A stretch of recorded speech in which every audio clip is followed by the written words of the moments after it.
Transport democratic ഫെഡറേഷന്റെ നേതൃത്വത്തിൽ കണ്ണൂർ ജില്ലാ ട്രാൻസ്പോർട്ട് ഓഫീസിന് മുൻപിൽ പുതുവത്സര ദിനത്തിൽ ഉപവാസ സമരം നടത്തി. DA കുടിശ്ശിക അനുവദിക്കുക, ശമ്പള പരിഷ്കരണ ചർച്ച ആരംഭിക്കുക, പെൻഷൻ പരിഷ്കരണം നടപ്പിലാക്കുക തുടങ്ങിയ ആവശ്യങ്ങൾ ഉന്നയിച്ചുകൊണ്ട് നടന്ന ഉപവാസ സമരം KPCC general secretary Chandran Thillankeri ഉദ്ഘാടനം ചെയ്തു.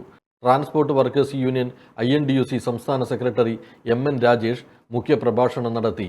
M ഹാഷിം, രാജു ചാത്തോത്ത്, രജീഷ് പൂക്കണ്ടി, ഷാജി കോമത്ത്, ലിജു മാമ്പ, TK പവിത്രൻ എന്നിവർ സംസാരിച്ചു. ഈ നാട്ടിലെ KSRTC ബസ്സുകളെ രക്ഷിക്കാൻ അപകടകരമായ രീതിയിൽ പോകുന്ന ബസ്സുകൾ, ഒരു നിയന്ത്രണവുമില്ലാതെ പോകേണ്ടി വരുന്ന ബസ്സുകൾ, നിയമപരമായ പരിരക്ഷയില്ലാതെ പോകേണ്ടി വരുന്ന ബസ്സുകൾ, ആ ബസ്സുകൾക്ക് പകരം നല്ല ബസ്സുകൾ ഉണ്ടാകണമെന്നും ആവശ്യപ്പെട്ടുകൊണ്ട് ന്യായമായ യാത്ര ഉറപ്പുവരുത്താൻ ജനങ്ങൾക്ക് അവരുടെ യാത്രാ സൗകര്യം വർദ്ധിപ്പിക്കുന്ന രീതിയിൽ ഇടപെടൽ നടത്തണം എന്നാവശ്യപ്പെട്ടുകൊണ്ട് നടത്തുന്ന ഈ ഒരു സമരം ഈ പുതുവർഷ പുലരിയിൽ നടത്തേണ്ടി വന്നത് നേരത്തെ ഇവിടെ ആളുകൾ സൂചിപ്പിച്ചതുപോലെ കുറെ കാലങ്ങളായി ആവശ്യപ്പെടുന്നതാണ്.